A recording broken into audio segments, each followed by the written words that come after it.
Hello मेरे प्यारे बच्चों, आशा करता हूं आप लोग सब बढ़िया होंगे। तो इस वीडियो में हम लोग ICSE physics class 10 conscience physics से मशीन चैप्टर के एक्सरसाइज 3A के न्यूमेरिकल्स को कंटिन्यू करेंगे, जो कि प्रिंसिपल ऑफ लीवर पे बेस्ड था। तो चलिए, सम नंबर 6 तक हम लोग पहले कर चुके हैं। क्वेश्चन नंबर 7 से देखते हैं विदाउट वेस्टिंग अ टाइम। चल, क्या बोल रहा है? A 4 metre long rod of negligible length is supported at a point 125 centimeter from its one end। मतलब ये 400 सेंटीमीटर हो गया, 4 मीटर था ना। तो एक तरफ से वो यहां पे है आपका फलक्रम, ये डिस्टेंस है 125 सेंटीमीटर। बोल दिया, देखो, a 4 meter long rod of negligible weight is supported at a point 125 centimeter from its one end and a load of 18 kg is suspended at the point 60 centimetre from the support on the shorter arm. मतलब ये shorter arm है, ये longer arm है। ये कितना होगा? ये होगा 275 सेंटीमीटर। तो शॉर्टर आर्म में सपोर्ट से 60 सेंटीमीटर पे हम लोगों ने एक लोड रखा है, यानी कि ये है 60 सेंटीमीटर, ठीक है। और ये है आपका 18 kgf। बोल दिया लोगों ने। If a weight W is placed at a distance of 250 centimeter from the support on the longer arm, अब एक weight हम लोगों ने रखा है 250 सेंटीमीटर पे from on the longer arm from the support, एक weight रखा है W, ठीक है। Find W।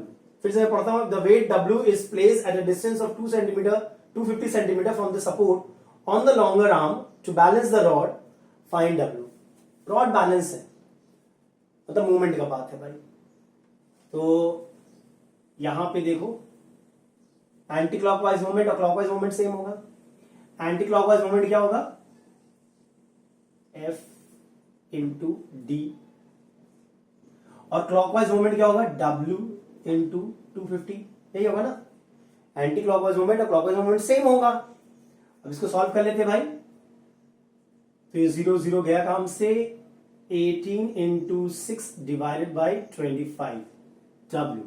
तो 18 6 टाइम्स 6 8 48, 108 बाई 25, यानी कि 4.32 सही kgf। ये हो गया आपका।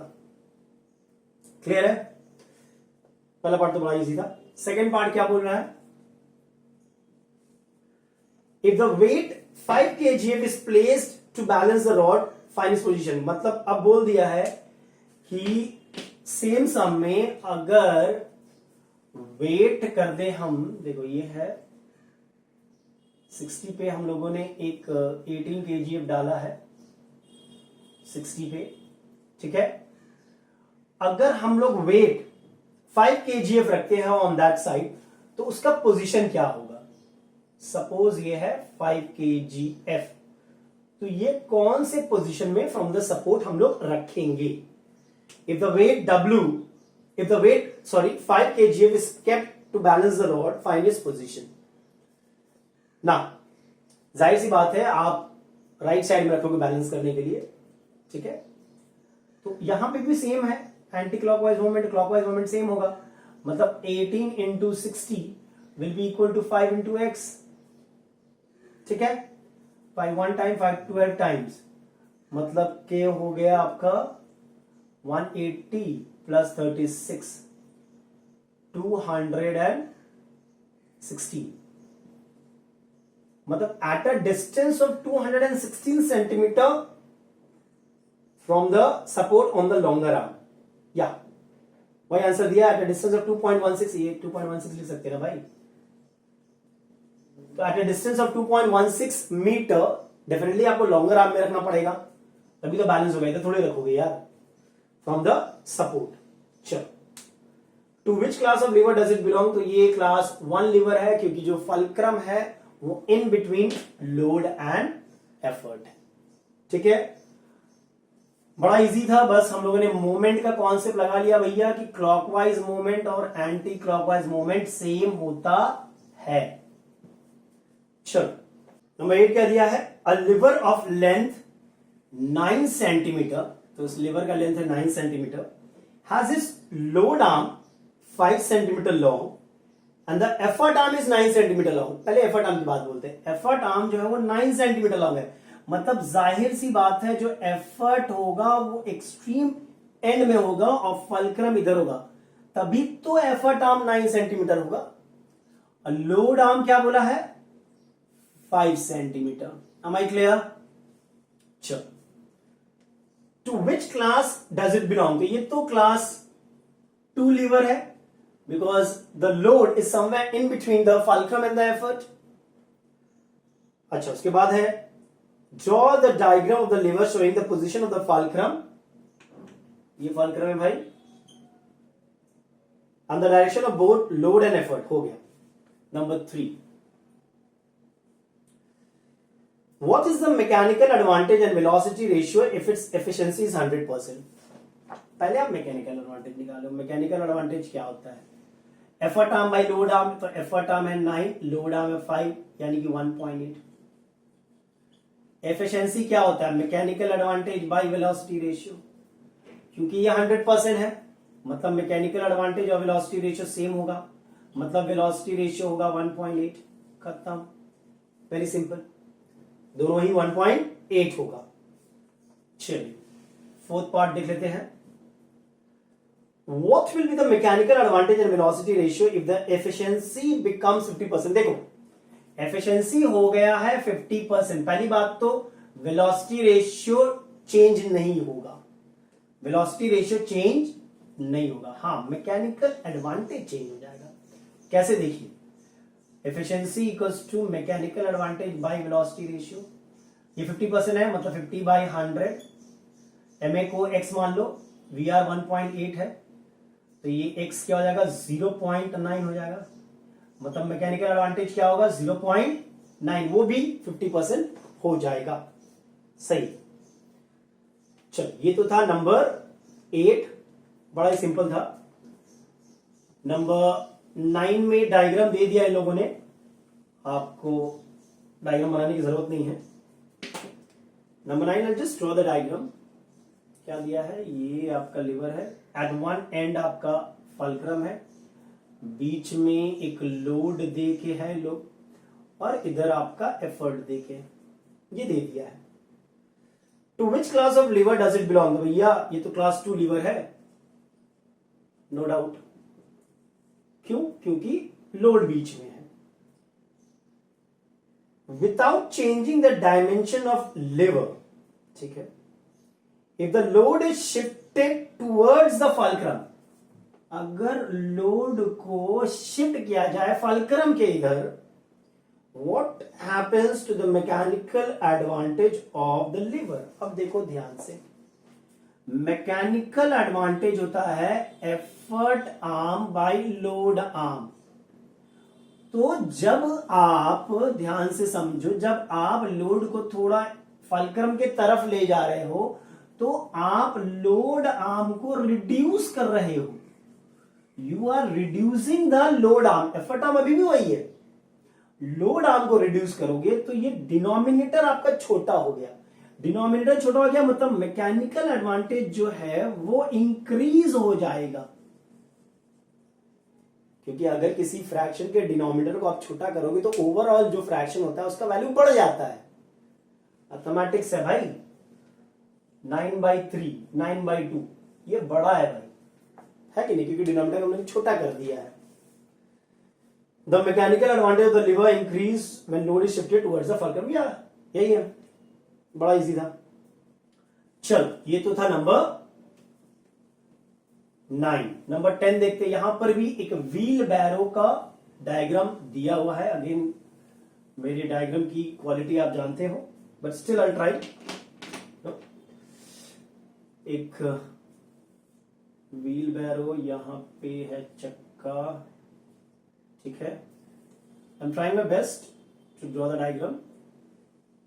देखते हैं कितना गंदा मैं बना पाता हूं, ठीक है, ऐसा ही कुछ है, देख सकते हो आप। यहां से इसका वेट नीचे एक्ट कर रहा है, ये है आपका सी, यहाँ पे एफर्ट देंगे हम लोग, ये लोड है हमारा, ये फलक्रम है भाई, ये डिस्टेंस है 20 सेंटीमीटर, ये डिस्टेंस है 40 सेंटीमीटर, मतलब कि ये डिस्टेंस हो जाएगा 60 सेंटीमीटर। देखो ये लोड है, यहाँ पे एफर्ट आएगा, ये फलक्रम है मेरा। Okay, now what there said, figure 3.18 shows a wheelbarrow of mass 50 kg carrying a load of 30 kgf with a center of gravity at A, मतलब यहीं से वेट नीचे एक्ट करेगा।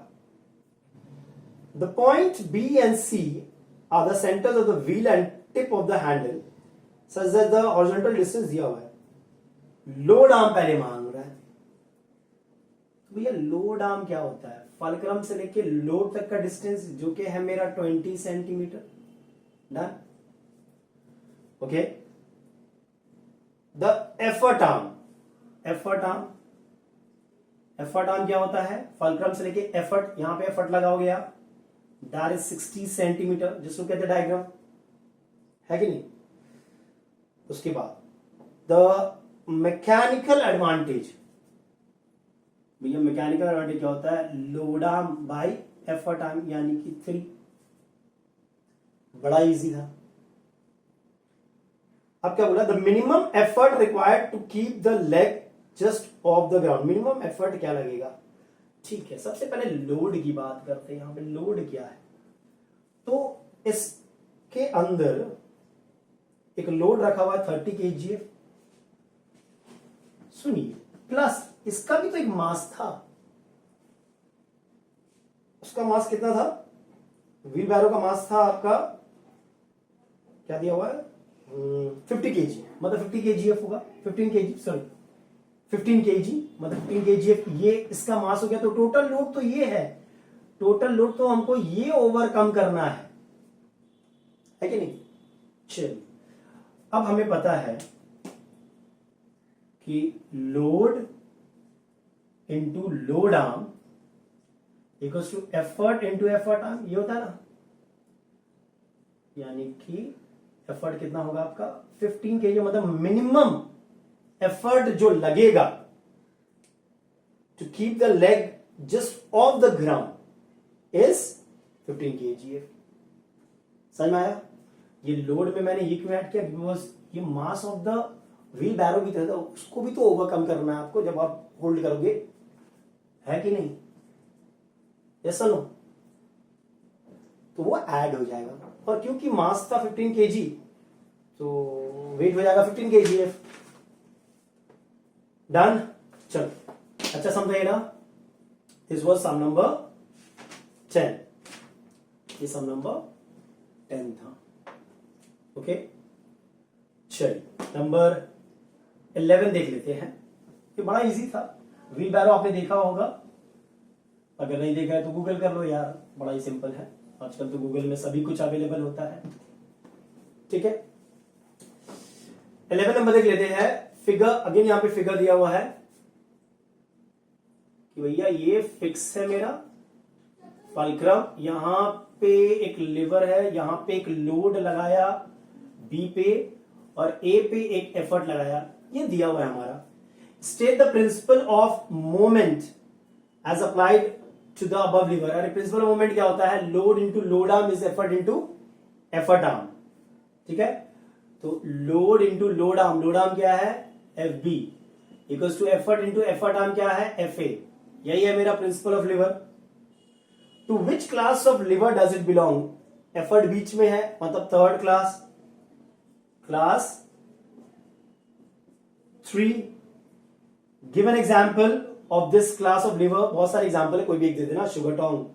ठीक है, इफ एफ ए इज 10, ये 10 दिया हुआ है, and A B is 490 centimetre में है ये। कैलकुलेट द मैकेनिकल एडवांटेज, तो मैकेनिकल एडवांटेज क्या होता है, effort arm by load arm. Effort arm कितना है 10, लोड आर्म कितना है 500, चेक इट आउट, यहां से यहां की दूरी 500 है। ठीक है, तो 10 बाई 500, जैसे कि 1/50 में ये लोग छोड़ दिया, ठीक है।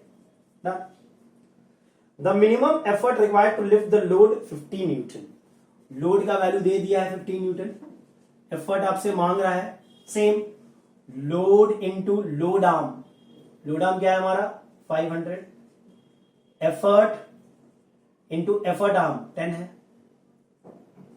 तो एफर्ट कितना लगेगा 2500, ठीक है। न्यूटन में था तो न्यूटन, क्योंकि लोड न्यूटन में दिया था तो एफर्ट भी हमारा न्यूटन में निकलेगा 2500 न्यूटन, ठीक है।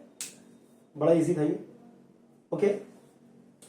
चलो ये तो हो गया, टफ था नहीं ये वाला। नंबर 12 देख लेते हैं। अब बोल क्या रहा है,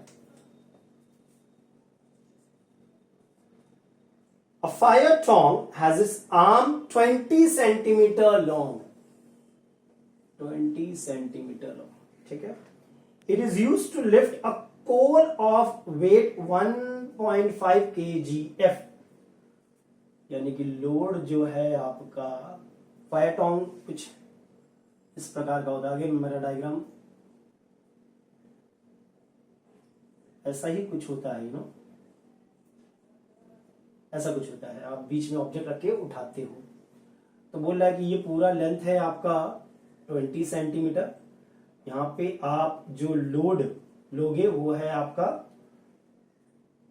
it is used to lift a coal of weight 1.5 kgf by applying an effort at the distance of 15 centimetre from the fulcrum. ये फल्क्रम होता है, तो यहां से 15 सेंटीमीटर पे आप एक एफर्ट लगाते हो, ठीक है। Effort at a distance of 15 centimetre from the fulcrum, ठीक है। Find the mechanical advantage. तो मैकेनिकल एडवांटेज क्या होगा भाई, एफर्ट आर्म जो कि 15 है बाय लोड आर्म जो कि 20 है, तो 3/4 यानी कि 0.75, डन। बड़ा इजी था। द एफर्ट नीडेड, बड़ा इजी है भाई, load into load arm is effort into effort arm, सही है। इसको सॉल्व कर लो